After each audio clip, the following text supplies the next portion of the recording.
Class 10th Hindi.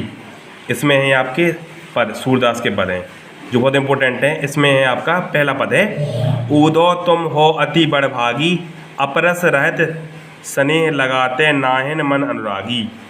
पुर इन पात रहत जल भीतर, तारस देह न दागी। ज्यों जल माह तेल की गागरी, बूंद न ताको लागी। प्रीति नदी में पाँव न बोरियो, दृष्टि न रूप परागी। सूरदास अबला हम भोरी, गुर चाटी त्यों पागी।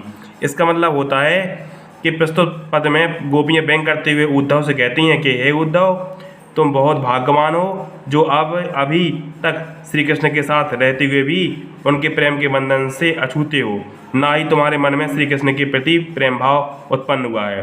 गोपियाँ उद्धव की तुलना कमल के पत्तों व तेल के गागर से करते हुए कहती हैं कि जिस प्रकार कमल के पत्ते जल में रहते हुए भी जल से अछूते रहते हैं, मतलब छूते नहीं, और तेल की मटकी पर पानी की एक भी बूंद नहीं ठहरती है, उसी प्रकार श्री कृष्ण के साथ रहने पर भी तुम्हारे ऊपर उनके प्रेम तत्वों का कोई प्रभाव नहीं पड़ा।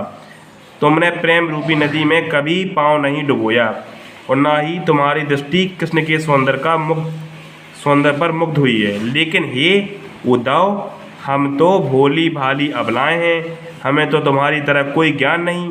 जिस प्रकार चींटियाँ गुड़ से चिपक जाती हैं, ठीक उसी प्रकार हम भी श्री कृष्ण के प्रेम में उलझ कर लिपट गई हैं। ये बहुत इंपॉर्टेंट है। इसमें एक और है, कवि का जो जीवन परिचय होता है ना, कि जो सूरदास उनका जन्म कहाँ पर हुआ था, तो कवि सूरदास का जन्म हुआ था 1478 में सीही नामक गांव में हुआ था।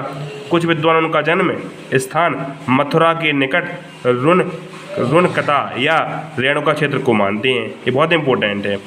सूरदास मंदिर में भजन कीर्तन करते थे, जिसके कारण उनकी ख्याति जगह जगह फैल गई है। सूरदास जन्म से नेत्रहीन थे, बाद में नेत्रहीन होते हुए भी इनके निश्चित प्रमाण नहीं मिलते हैं। बहुत इंपॉर्टेंट है। इसमें इनकी कुछ रचनाएं भी है, सूरदास द्वारा रचित रचनाएं, जैसे सूर सागर वगैरह हैं, भ्रमर गीत हैं। ये बहुत इंपॉर्टेंट है। सूर सागर तो बहुत इंपॉर्टेंट रचना है इनकी, जो पेपर में कई बार पूछ चुके हैं।